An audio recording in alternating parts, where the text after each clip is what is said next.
So can I ask if you can raise your hands if you're from One Mind Church?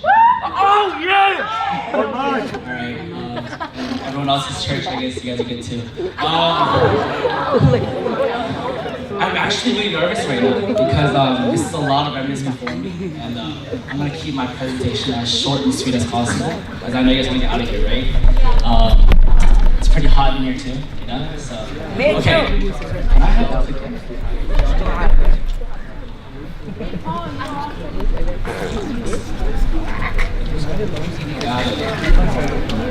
Okay, so the field I'm going to be talking about today is the Tanzania medical mission trip that I was on this past summer. Alright, before I start, can I ask, have any of you guys ever been on a mission trip? Please raise your hand. Totally. There are a few of you, right? For the rest of you, Sunday. And if you can tell, each person, their facial skin color is very different, right? So that's a big blessing that we're holding on to in our church, the multi-ethnic. Okay, let's get right into it. Tanzania. The United Nations have estimated Tanzania's 2016 population at 55.57 million people. According to an estimate from 2014, 61.4 is Christian, 35.2 was Muslim, 1.8 practiced traditional African religions, and 1.4 were unaffiliated, and 0.2 followed other religions.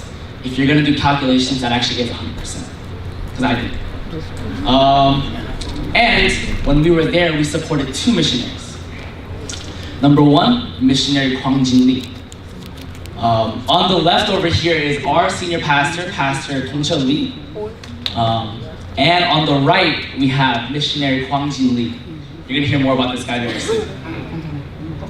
The other missionary was missionary Young Suk Choi. Over here, we have missionary Wambok Lee that serves in China.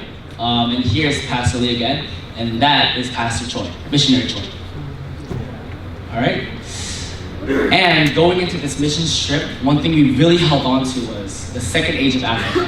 You know how we've been talking about the second age of the RETC movement? So we're also talking about the second age of Africa for this country. Does anyone know when the first age of Africa was? As in when the gospel went inside? Can anyone raise their hands? Does anyone know when the first movement of the gospel movement took place inside of Africa? Wait, say it again. Can someone raise your hand to say it? Let's go, Ron. Raise your hands. I heard it. Yeah? No. Alright. Raise your hands. Anyone else? Someone said it. Yeah? 1800s. 1800s? No. No, okay, it's not when, but it was an event. It's in the Bible. Huh? Say it? You can't say it until someone else say it. Like, what did you say? Ethiopia. If you look at the Bible, there's a part where Deacon Philip meets an Ethiopian eunuch, and that's when the first gospel movement took place out of Africa. So the word we held on to was Isaiah 60 verses 20 to 22. All right. Real quickly, can we all read it together? Can everyone see it? Not really. Yeah, everyone can see it, right? All right, let's all read it together really fast. Ready, set, go. Your sun will never set again, and your moon will wane no more. The Lord will be your everlasting light, and your days of sorrow will end. Then all your people will be righteous, and they will possess the land forever. They are the shoot I have planted, the work of my hands, for the display of my splendor.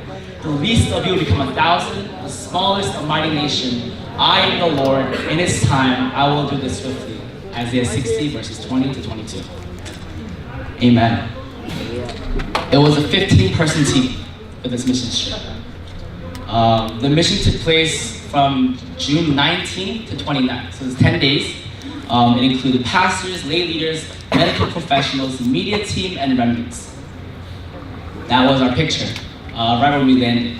Can anyone guess something very strange about this picture? Raise your hand. Yeah, over there?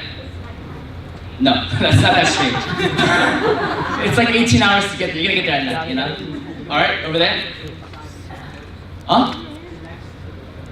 Well, yeah, we kind of had to do that. All right, and, anyone else? It's really weird. One African American. There was actually two. Okay. Huh? Stairs? Wait. You guys don't notice anything weird about this picture? No! Complete darkness around. You guys are getting way too deep on this. Bro. Why is there a trip? Okay, I'm just gonna answer it. Oh yeah. Wait, what? I'm not in the picture. And it's not because I was taking the picture, alright? I'm gonna explain very soon why. You're taking it. We went to 2 different locations. The first one was Kilimanjaro. You guys have all heard of Kilimanjaro Mountain, right? This is a picture we actually took right behind their RUTC. So you can literally see the mountain right from there. This is the Kilimanjaro Remnant Unity Training Center. They hold their service in here, and if you can imagine right in front of it, there are the bathrooms, there are the libraries, and the office for the pastor and stuff like that. And on the side, there's a huge field for soccer, right? We donated soccer balls, but the problem is that they play on such rough grounds where there's like a lot of like needles and like thorns sticking out. The balls always pop as soon as they play. But you can imagine they're playing with bare feet, right? So as they're playing, you notice a lot of them like kind of fall and just like bleeding, but they keep playing anyways. So yeah, that was one of the things. But yeah, this is the RUTC, and this is our banner right over here. Women's Medical Missions, the second age of Africa. They held a welcoming ceremony for us.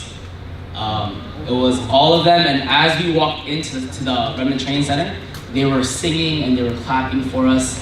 They were just welcoming us really with a heart of, is this the second age of Africa for us, right?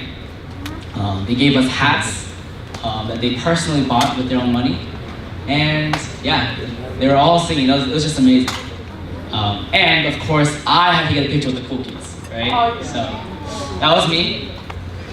We held worship, and we dispersed into our teams, which was medical, message, children's ministry team.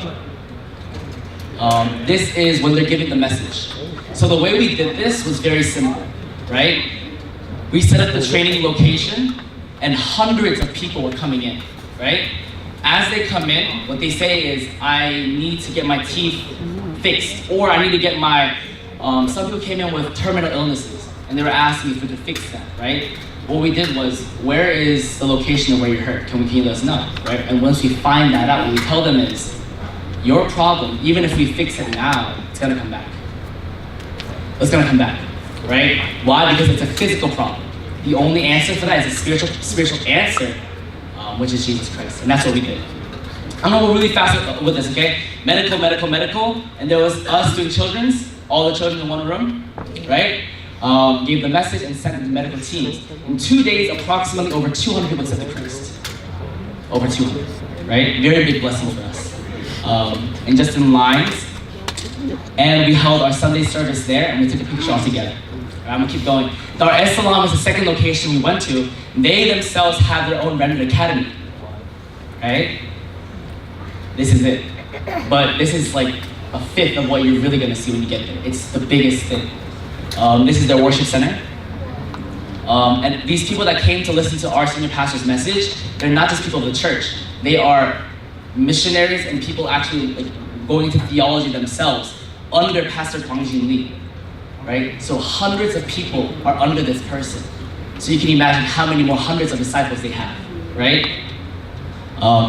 Pastor Kwangjin Lee runs 11 RUTCs. His goal is that in each RUTC, there's 30 churches connected to each RUTC. So we said, oh, so you have, what, 330? Like, churches running? And he was like, nah, not even. We're like, oh, how many? He's like, 250? Like, so he has 250 churches with around 100 people in each church. So the remnant movement is absolutely happening, okay? Yeah, and he has a large-scale plan. He was drawing it out for us, and I swear to you, I thought I was in a movie. He has the entire thing already planned out for what they're gonna do with Africa. And the pastor gave the message regarding Genesis 3, 6, and 11 to these people, and same here, over 200 patients. So in approximately 4 days of doing mission work, close to 500 accepted Christ. over 200 were Muslim. So that's a really big blessing. You can't even have one Muslim convert in America, right? But over there, over 200 accepted. And here we go. All right, hold on, I'm almost done. What I've learned was that, here's what happened. I couldn't get on the plane.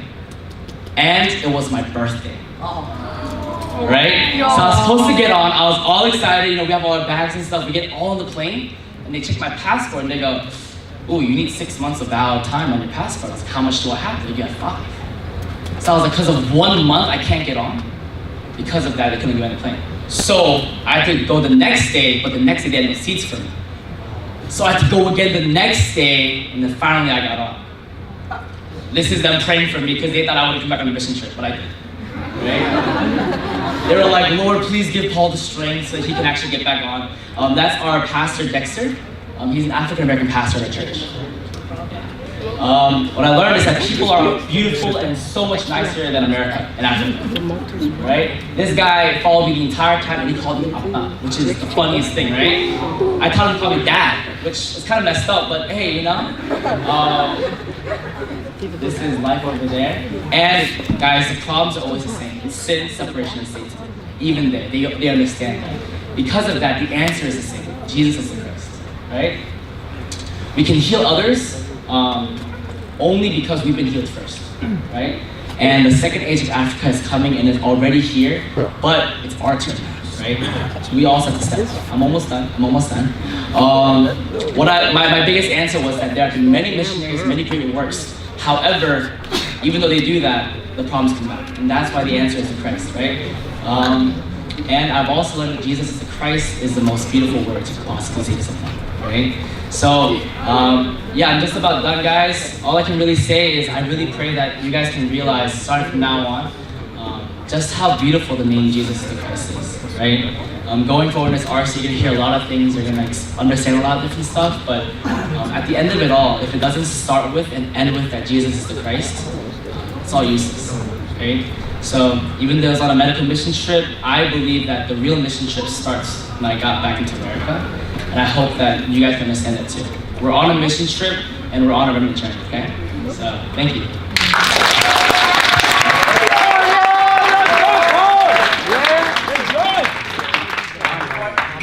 Before I forget, this was our mission shirt. We customized it to have the remnant logo and the Tanzania flag, right? And this is a daishiki. I had to bargain like crazy to get this one.